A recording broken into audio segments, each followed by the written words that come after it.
राजवट आहे। आम्हाला वारकरी संप्रदाय हा महाराष्ट्र धर्म आहे। गाडगे महाराजांचा विचार, तुकडोजी महाराजांचं गुरुदेव सेवा मंडळ असेल, हे महाराष्ट्र धर्माचे विचार आहेत आणि तो टिकला पाहिजे। ज्ञानोबा तुकोबांचा वारकरी संप्रदाय टिकला पाहिजे, तो विचार महाराष्ट्राला पुढे येऊन जाणार आहे। वारकरी संप्रदायामध्ये कुठल्याही अंधश्रद्धा किंवा वैदिक कर्मकांड, जातीवाद, धर्मवाद याला अजिबात थारा नाही। याची अनेक प्रमाणे आहेत की विश्वची माझे घर म्हणणाऱ्या संत ज्ञानेश्वर महाराजांचा छळ झाला। सकाळशी येथे आया अधिकार असं म्हणणाऱ्या तुकोबांच्या गाथा पडवण्याचा प्रयत्न केला, त्यांच्या अंगावर उकळतं पाणी टाकण्याचा प्रयत्न केला, मारहाण झाली, चोखोबांना मंदिर प्रवेश नव्हता, सर्व संतांना छळलं गेलं होतं। हे छळणारे सगळे वैदिक सनातन धर्माचे धर्ममार्तंडच त्या काळातले होते, ज्यांनी छत्रपती शिवरायांच्या सुद्धा राज्याभिषेकाला विरोध केला होता, ज्यांनी संभाजीराजांना सुद्धा त्रास दिला होता, ज्यांनी महात्मा फुले सावित्रीबाई फुलेंना सुद्धा छळलं होतं। बाबासाहेब आंबेडकरांना सुद्धा याच नागपुरामध्ये बौद्ध धर्माची दीक्षा घ्यावी लागली, धर्म सोडावा लागला आणि धर्मांतर करावं लागलं होतं। याच लोकांनी दाभोळकर, कलबुर्गी आणि पानसरेंचा खून केला होता, याच लोकांनी महात्मा गांधी यांचा खून केलेला होता। याच विचारसरणीचा अजून प्रवृत्ती जिवंत आहे, त्याच प्रवृत्तीबरोबर मी लढतोय।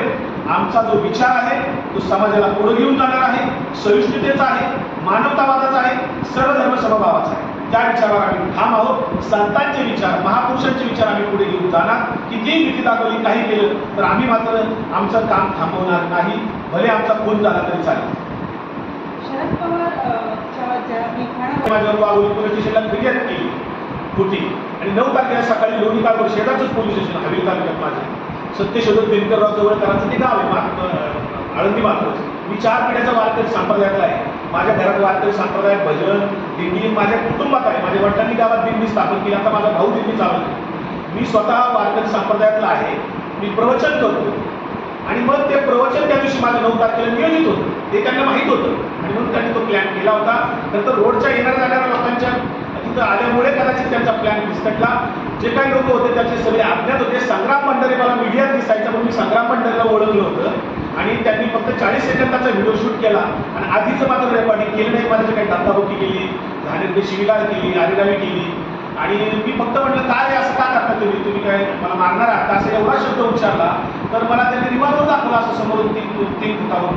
दुसऱ्या एकाने कमरेचा रिव्हॉल्वर दाखवला की हे बघितलं का काय आहे, हे लोक सगळे गुंड प्रवृत्तीचे, हे सगळे क्रिमिनल। संग्राम भांडारे हा वारकऱ्याचा वेश घातलेला गुंड आहे, त्याच्यावर अनेक ठिकाणी गुन्हे दाखल आहेत।